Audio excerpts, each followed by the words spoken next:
An entirely revamped CATC module has been created. This is taking into account all the observations and the need for modifications which came up while we have been using the existing module for last 2 to 3 years. So, as the units have been planning their CATC, the planning part stays the same. So on this particular page, plan a CATC. One has to go at the bottom and add the required CATC details. Once that is added, this upcoming CATC block will be filled with the CATC data. So as has been the procedure so far, the user has to click on recce report. Once it is clicked over here, this page will open. Now this is a new page. I am first going to introduce the page to you, then I will show how it is filled.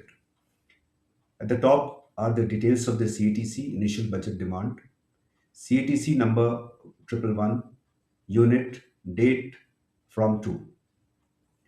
Then the CATC number again, unit, duration, plan strength, location, plan briefing date. Now this will be filled once the group headquarter assigns a briefing date to the unit.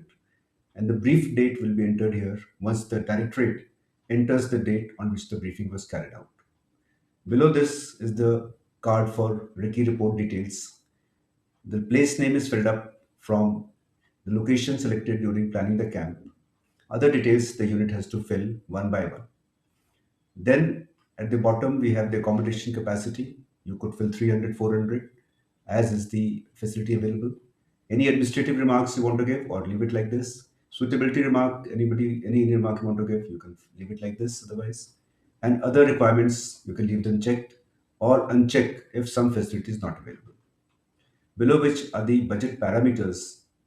Now, the fuel rates for petrol and diesel are editable, whereas other rates are just for information and cannot be edited by the user. The form is quite user friendly. The moment you click on a cell, the content is highlighted.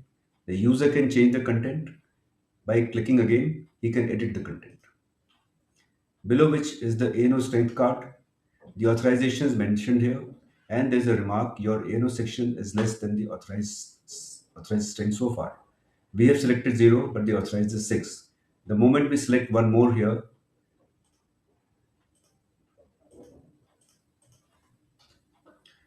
so the authorization remains 6, but selected becomes 1.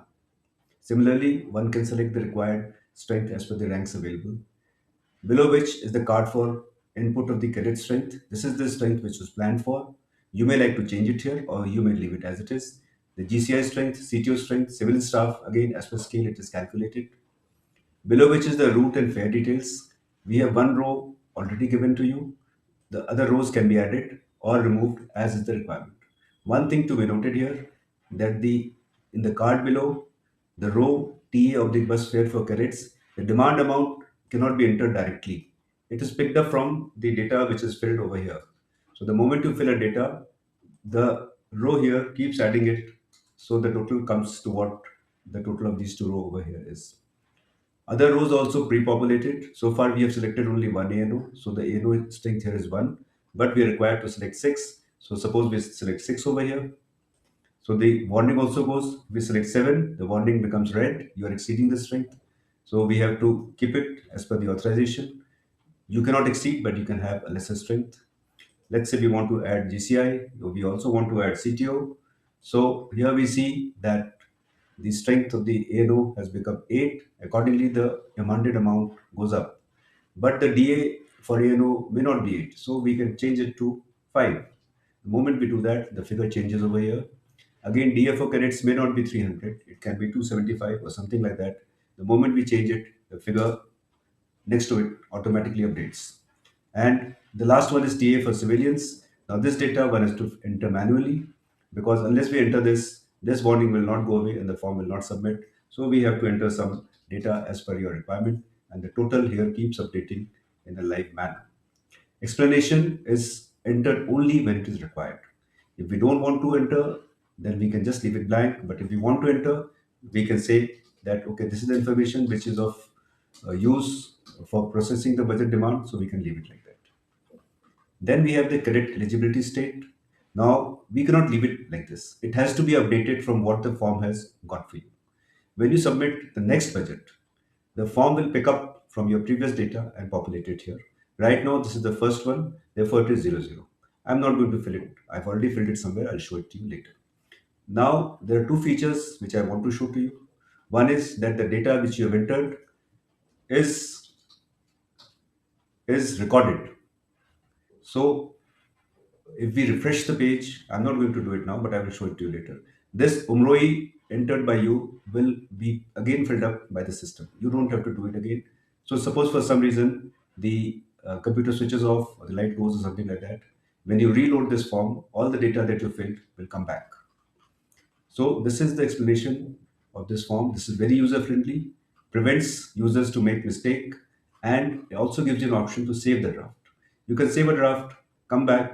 Once you load the page, your draft is reloaded and you can progress from there.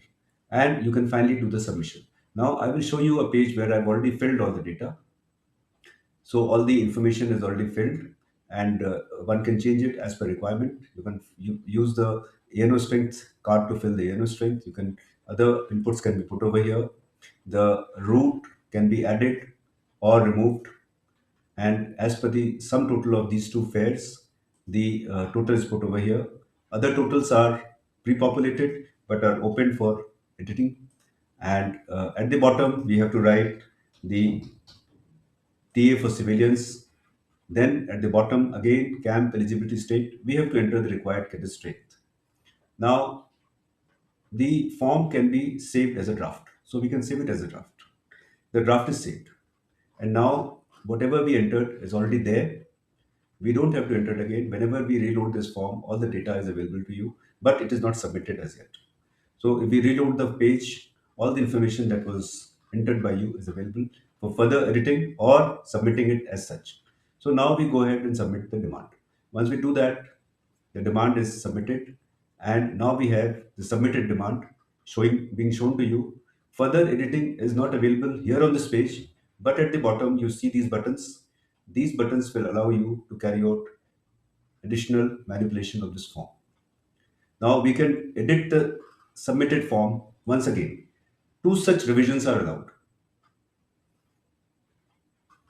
Total revisions allowed after submitting is two. So suppose I want to change the strength over here and I want to make it 2. The total comes to 6. And I also wanted to change this figure to 15,000. Okay. I am not changing anything else. I'm going to save the changes. Once I save it, the budget demand is submitted again with the changes. Now, if I scroll down, I find that the TA to civilians has been changed, as well as the rank structure of the arrows is also changed. And now we have to upload the PDF. Now, uploading the PDF can be done, prior to which we can also preview the PDF. So we click on the preview button. This is the PDF which is getting generated. Remember, unless the PDF is uploaded, the submission is not complete. So this information is presented to you over here. Or we can also read here that submission will be complete only after the PDF is generated. So therefore, I have to click on upload the PDF. So I will say OK, and now the PDF is getting uploaded.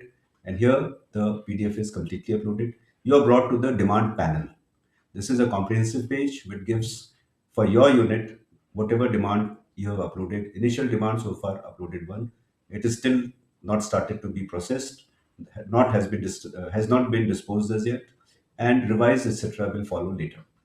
We have further filtration possible, upcoming, current, past, all. Similarly, status is submitted, under process, 0. So the data at the top also changes. So all status is also visible to you. We can go back here and we want to change it further. So in that case, we can still go ahead and edit the submission. This is allowed till the stage that the accounts officer of the directorate has still not started his allotment of fund procedure. So again, I'm trying to change the inner ranks just to show that how changes are possible. I will also, let's say, change the amount over here, and I want to make it a round figure just to show the changes. And I don't want to make any more changes, so I will save the changes. Now, once I've done that, it is telling me that please upload your PDF again, because since the figures have changed, the PDF which you uploaded is no longer valid. And at the bottom, we see that there is a revision history. Now, this history starts getting populated only after the first PDF has been uploaded. So it gives you the details, and we have edited it on so and so date. The previous PDF is visible here, but the fresh one requires to be uploaded.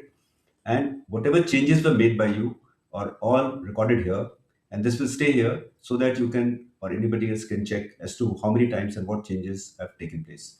So we can hide it also so that the form looks cleaner. But since we have to upload the PDF again, only then the resubmission will take place. So I will upload the PDF, and now the PDF gets uploaded again. Now it is ready for being processed by the group and thereafter the directory.